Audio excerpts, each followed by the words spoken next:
नमस्ते, सत श्री अकाल, आदाब। मैं advocate Harry, life Portugal bye Harry की तरफ से आप सभी का स्वागत करता हूं। सर, लोगों को पता चला है जब से मैं कोर्ट केस कर रहा हूं, मुझे कुछ लोगों की क्वेरीज आ रही है। सर, मेरा फाइल कैंसिल हो गया है। सर, मेरी फाइल सीज कर दी है। सर, मेरा सिस में नाम है। सर, मेरा जो कोर्ट से फालता था वो मैंने अभी तक फुलफिल नहीं किया हुआ है, 1 साल हो गया।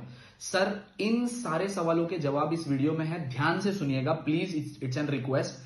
सर, अगर आपका कोई भी फालता है, आपका नाम सिस में आता है, तो आपको है ना, उन्हें टाइम दिया होता है 10 दिन के अंदर, वर्किंग डेज के अंदर आपको वो फालता जमा करना होता है। अगर आप वो फालता नहीं जमा करते हो तो वो आपकी फाइल कैंसिल कर सकते हैं या सीज कर सकते हैं, क्योंकि उन्होंने फालते के लेटर पे ही मेंशन किया होता है। अगर आपको पता है कि वो फालता आपका 10 दिन में क्लियर नहीं होगा, तो आपने वहीं पे उनसे टाइम एक्सटेंशन मांगना है। जैसे आप कह सकते हो कि मुझे 3 महीने लगेंगे इस प्रोसेस के लिए, आप मुझे 3 महीने का टाइम बढ़ा कर दो। अगर आप नहीं बढ़ाते हो तो आपकी फाइल 100% कैंसिल होगी, सीज होगी।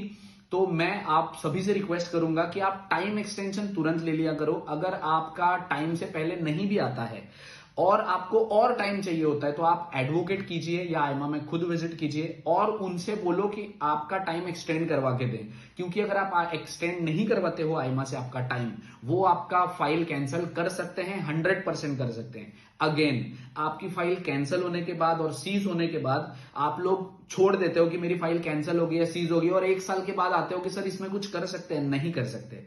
यूजुअली आईमा की तरफ से अगर कोई कैंसिलेशन होती है आपकी फाइल, या फिर आपकी फाइल सीज करते हैं वो, या कुछ भी होता है, तो उस टाइम में वो आपको 30 वर्किंग डेज का या कुछ आईमा 90 वर्किंग डेज का आपको टाइम देती है कि आप जाकर रीअपील कर सकते हैं। आप अगर आपकी फाइल कैंसिल हुई है, सीज हुई है, तो आप उसमें आपका जस्टिफिकेशन दे सकते हैं कि क्यों आपको टाइम लगा, या 1 महीने के अंदर या 90 दिन के अंदर या 60 दिन के अंदर, जो भी उन्होंने उस पेपर पे दिया हुआ है उसके अकॉर्डिंग आपको अपील करना होता है। अगर वो टाइम निकल जाता है तो उसमें आपको कोर्ट भी कोई हेल्प नहीं कर सकती।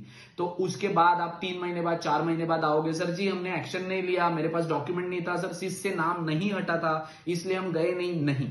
आपने ऐसा नहीं करना है, क्योंकि उसके बाद आपको कोर्ट भी हेल्प नहीं कर सकती, क्योंकि आप अपील ही नहीं कर सकते। Try to understand. जब भी आपको कोई फालता आता है या सिस में आपका नाम आता है, तो वो रिमूव करने के लिए आपको 6-8 महीने लग जाते हैं। तो आप सभी से रिक्वेस्ट है कि आप एक एडवोकेट करें और अपना टाइम एक्सटेंड करके लो।